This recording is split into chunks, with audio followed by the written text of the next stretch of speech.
This is the debate for the future of our country.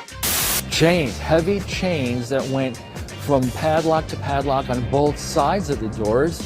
Fitch's decision is puzzling in light of the economic strength we see in the United States. Will the great debate between the governor of Florida and the governor of California finally happen? Also, U.S. debt got downgraded for the first time since 1994. What does that mean for the rest of us? Fauci and whether or not he got caught in the biggest lie he's ever made, and Devin Archer, Hunter's BFF, goes on live with Tucker. All that and more coming up on this episode of Daily Caller Live. Thanks so much for tuning in. My name is Jobob. Daily Caller Live starts right now. 2, 1. Here we go! Might be the only brown guy on earth named Jobob. That is actually her name, Jobob. Live from the dingy bunker, completely cut off from the outside world, except for you fine folks. My name is Jobob. This is Daily Caller Live. Thanks so much for tuning in on today. It is Thursday, August 3rd, year of our Lord, 2023. A lot to catch up on, as there is always every day, because the news cycle is ever spinning so fast all the time.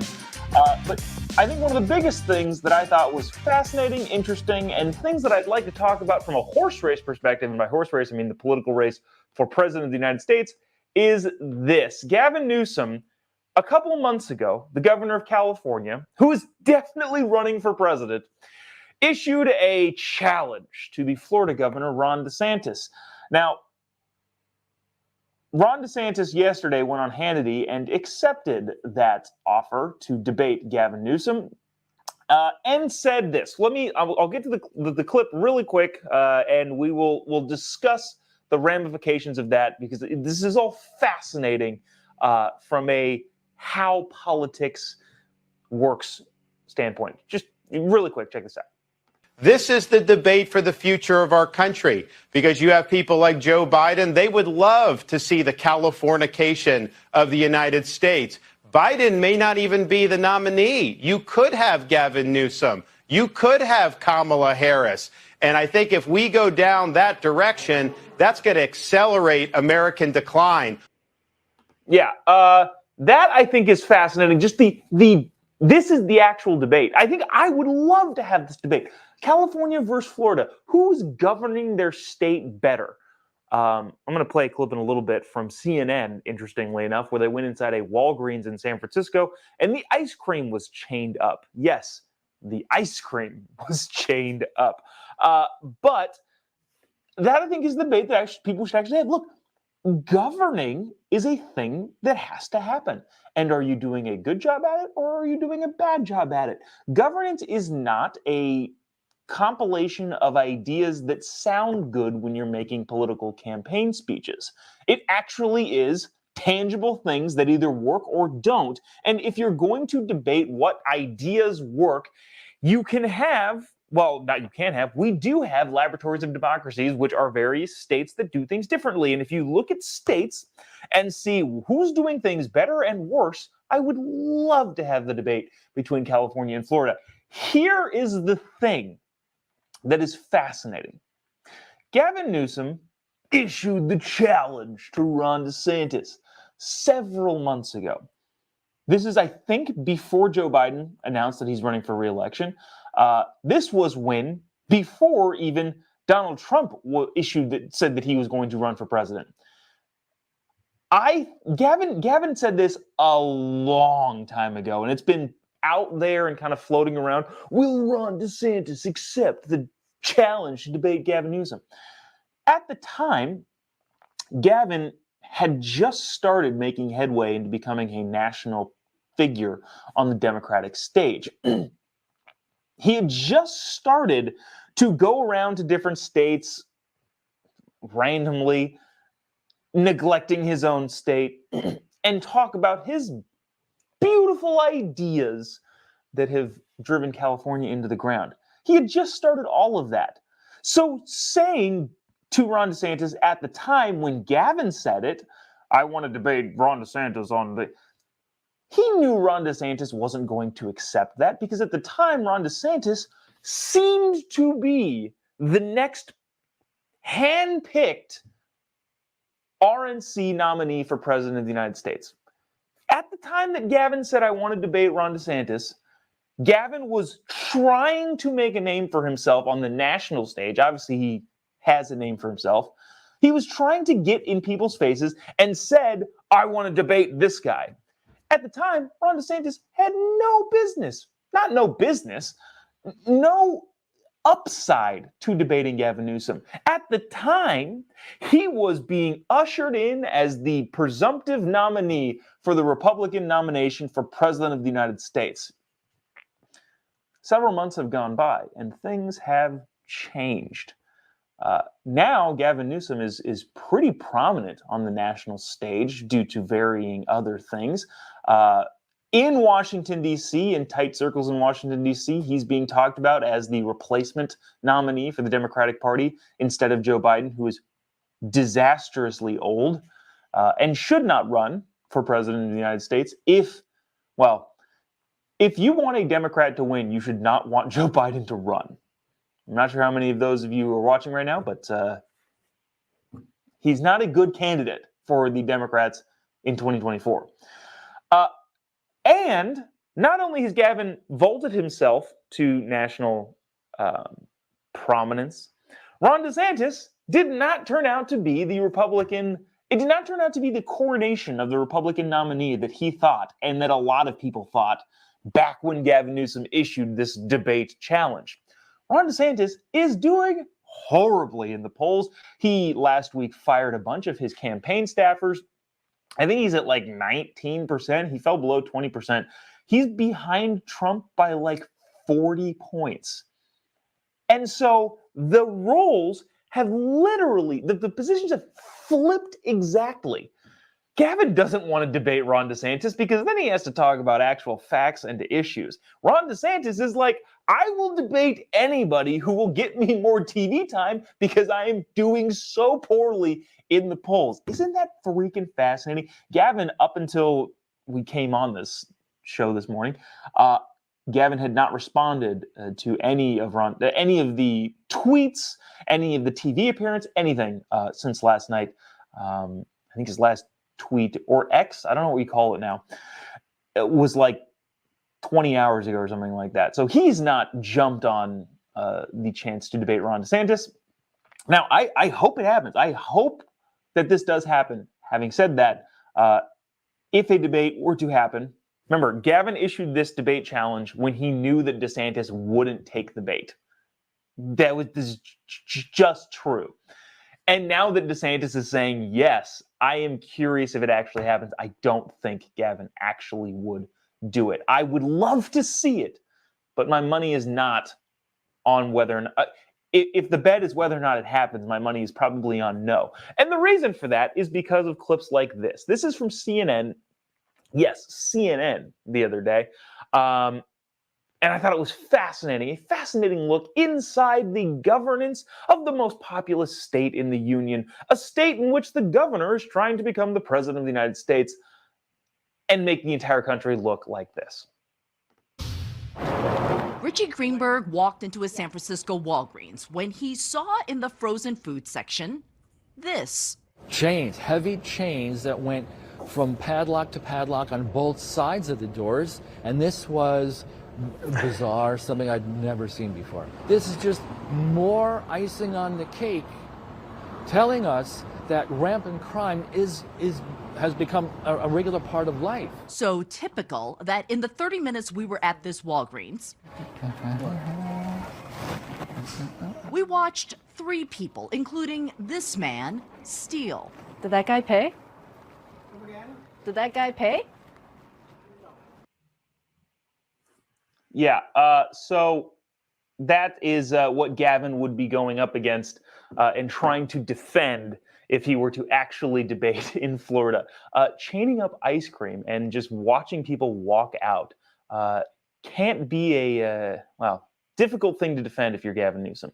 But anyways, enough of that. I just thought whether or not they debate, I hope they do, and I hope America watches, but the whole political thing, kind of irrelevant, but I just thought it was fascinating and interesting that the only reason that this is being talked about now is because the the positions have flipped, and Gavin Newsom now is trying to avoid Ron DeSantis because he doesn't want to get knocked down by facts and reason.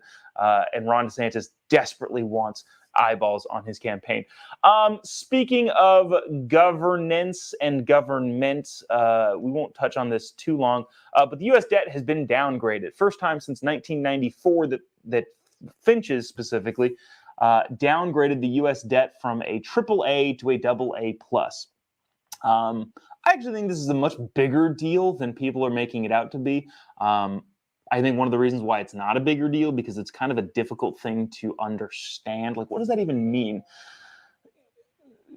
Layman's terms, and I'm not even sure that I'm the best, not even sure. I'm definitely not the best person to try and explain this in detail and in depth. But when you're purchasing bonds or debt, the ability of the debtor to pay the debt back matters a lot. In banks, if you're less qualified to take out a loan, you'll get a higher interest rate because the bank knows that they need to be able to recoup their costs if and when possibly you default on that loan. Same thing applies for other debt instruments. And rather than interest rates being able to either deter or attract people, they look at credit ratings or debt ratings. If this person is definitely 100% going to pay back this loan, let's say it's a billionaire that took out a $50,000 loan for some reason, that loan is going to be the highest possible rating. And let's just say Joe Schmo here, who has been unemployed for, I don't know, a decade, and is taking out a $1 million loan, somehow the bank gave it to him, that loan is going to be rated very, very poorly. So one of the rating agencies, Finch, has said that the U.S. debt is not rated as highly as possible. We'll hear from Janet Yellen and how she's responding to that, and then make some commentary of our own talking about whether or not it makes sense for the U.S. debt to get downgraded. Watch this, and we'll discuss on the other side. Fitch's decision is puzzling in light of the economic strength we see in the United States. I strongly disagree with Fitch's decision, and I believe it is entirely unwarranted. Its flawed assessment is based on outdated data and fails to reflect improvements across a range of indicators, including those related to governance, that we've seen over the past 2.5 years. Despite the gridlock, we've seen both parties come together to pass legislation to resolve the debt limit as well as to make historic investments in our infrastructure and American competitiveness. There's a couple of things she says that I think are freaking fascinating. First of all, talking about how well the economy is doing. Inflation relative to GDP, the amount of actual real dollars being earned, retained, spent, all of that sort of stuff is not actually as strong as a lot of people are saying it is when you look at real income versus dollar amount income. Now, I understand that dollar amounts do affect the actual treasury notes and treasury bonds.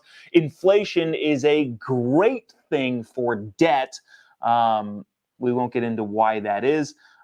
Basically, if you have $1 million that you took a loan out on, and then all of a sudden $1 million is like worthless, the debt is going to be easier to pay back if inflation goes super high.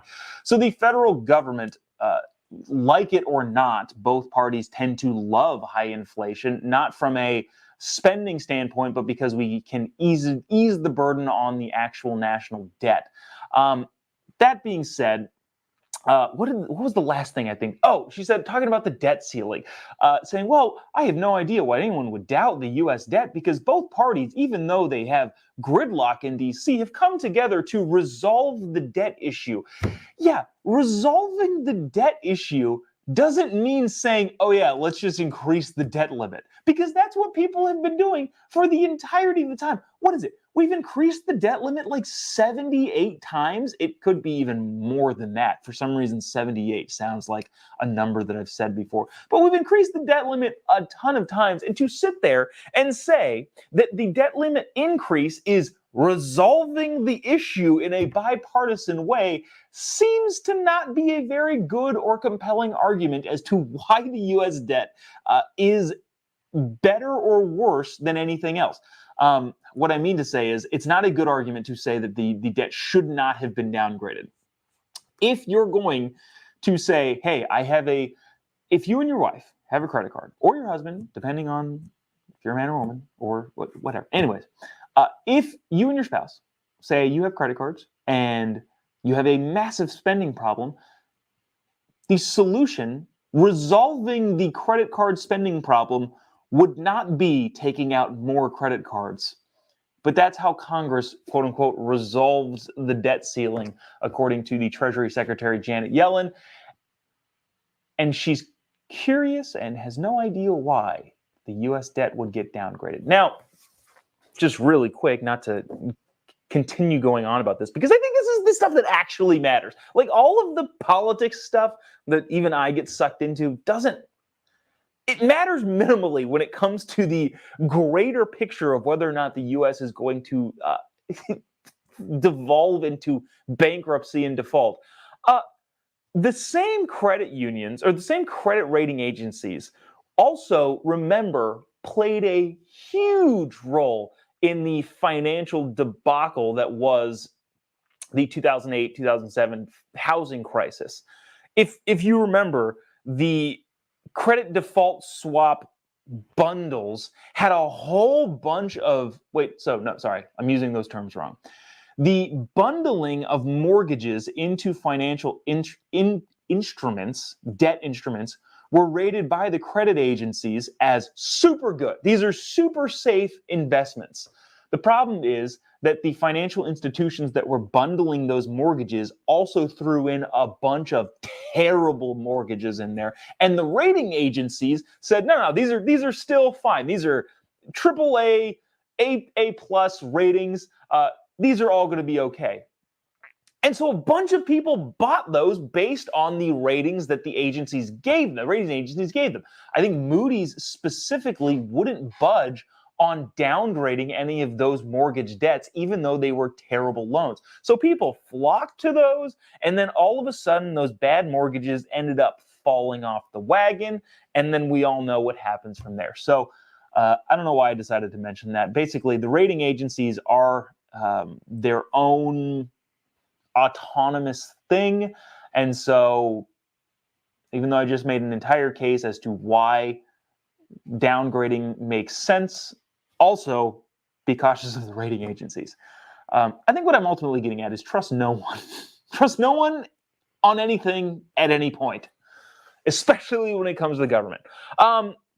Speaking of trusting no one at any point for anything, Fauci, earlier this week, got caught in his biggest lie ever, according to the New York Post. Now, I understand that Fauci being caught in a lie is basically me repeating myself, and oh my gosh, I look at the article that I had pulled up for this is now turned into a bunch of gobbledygook. Anyways, so we won't go with that. I'll go from memory here. Fauci, in new emails that have just been released, apparently also took the lab leak theory very seriously at the beginning.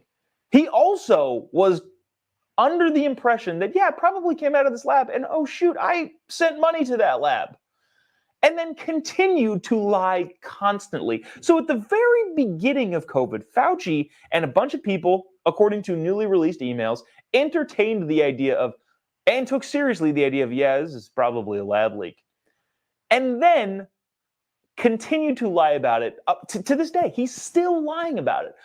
Here's a clip of Ron Paul talking to Dr. Fauci way back when, which, let me see if I can play this video and then pull these actual emails up, because they were great and I wanted to read them specifically. But the article has turned to mush. But let me play this and we'll discuss on the other side. Do you wish to retract your statement of May 11th where you claimed that the NIH never funded gain-of-function research in Wuhan? Senator Paul, I have never lied before the Congress, and I do not retract that statement. You do not know what you are talking about. Okay, well, that was all of that. Did not get me. Oh, here we go. Here's the New York Post's Fauci caught in his biggest lie ever. Let's see if this link works. It is appearing to not. The bottom line is emails surfacing now show that Dr. Fauci did know what he was talking about regarding, one, NIH funding to the Wuhan lab, and two, the fact that, this thing definitely 100% came out. Here we go. New York Post says this: Senator Rand Paul, did I say Ron Paul? I think I did. I meant Rand. Has announced a criminal referral for Dr. Fauci to the Department of Justice over apparent lying during a congressional hearing in 2021, which you just watched. Fauci insisted repeatedly that the NIH held and never funded gain-of-function research in the Wuhan Institute of Virology. Paul contended at the time, in arguing with Fauci, that the research done on the virus at the Wuhan Institute of Virology, which did get U.S. funding, matched the NIH's own description of gain-of-function research, and he was just playing word games. So Fauci said, no, it's not gain-of-function, and Rand Paul was like, yeah, by your own definition, it was gain-of-function. But a newly surfaced email from February of 2020 about the COVID task force called between him, his associates, and UK scientist Jeremy Farrar shows Fauci not only using the term gain of function to describe the work at Wuhan, but highlighting serious misgivings about the virus being of natural origin. So newly surfaced emails from February of 2020 say Fauci used the terms gain of function in the email and was like, yeah, I don't know about the natural origin story. And then Fauci went to continually push this story around the globe over and over and over again, and in front of Congress. Lying to Congress is a crime. This is, dang it, this is kind of tangential, but I also thought it was fascinating here too. MSNBC posted a thing about Donald Trump getting indicted yesterday, which, tangent on tangent on tangent, isn't it weird how I'm over that story already. I was like, can we talk about that again today? That happened 2 days ago. That's old news. But anyways, MSNBC posted something on Instagram about Trump's indictment. And fascinating, because I commented and said, let's also indict, Hillary for if defrauding the public, defrauding the American people is the crime, and saying words is proof that you've committed that crime, then didn't Hillary's campaign, which caused the tens of millions of dollars in U.S. resources to look into the fake Russian collusion story, isn't that defrauding the country? Isn't Fauci lying to Congress defrauding the American people? Isn't all of those people that signed on to the Hunter Biden laptop is a Russian disinformation story? Isn't that defrauding the country of proper intelligence to make decisions? How many people? Isn't Joe Biden's selling out of the forced firing of the Ukrainian prosecutor looking into his son's business? Isn't that defrauding the country? I said, shouldn't we also indict all of these people? And the fascinating thing to me is the comments were, why? Why would we do that? It wasn't, oh, now you're playing whataboutism, which I think is unfairly used. Whataboutism is fairness and consistency. So I completely disregard those comments. But the majority of the comments were, why? In other words, they have no freaking idea of this sort of stuff. When I make the comment of, if you're going to indict Donald Trump for this, because of this, you have to go indict a bunch of other people, including Dr. Fauci. The problem is a bunch of people on the lefty side of the aisle don't know about any of this sort of stuff. Now, I understand that I have a perspective. I come at things with a certain point of view. I get that. But at the same time, I am pretty dang aware of the flaws of the people and institutions that are on my side of the fence. If there were charges brought against Dr. Fauci, I think a lot of people, especially in this particular comment thread, would go, Why is that happening? That's so weird. It must be because Republicans hate him. Whereas on the other side, if charges were brought against, I'm not going to point out any specific congresspeople here, but there are congresspeople on the Republican side of the aisle that if charges were brought against them, I would be like, yeah, it kind of makes sense. I get it. I understand that. It's weird. It's crazy. The whole idea of like not even understanding or knowing why anyone would have the audacity to say, yeah, if you're going to indict Donald Trump, you probably should indict all of these other people because they committed similar or probably they actually committed crimes. And people going, what? And not even having any knowledge of that whatsoever. I don't even know where I am right now. That I was not expecting to go off on that particular thing, and probably shouldn't have. I think we lost a considerable amount of viewership during that kind of cohesive rant about Dr. Fauci and indicting people, which is fine. I don't know. We're here to have fun. You know what? I'm going to save this Tucker thing for tomorrow because I just think it's kind of funny. And it's kind of long, and I want to make sure I hop off here at a reasonable time. I already came on super duper late because, I don't know. Let's just play this really quick. This is Anna Kasparian. If you know Anna Kasparian, she is I think she's wrong about most things. But at the same time, has been showing signs of senility. Senility? Sanity.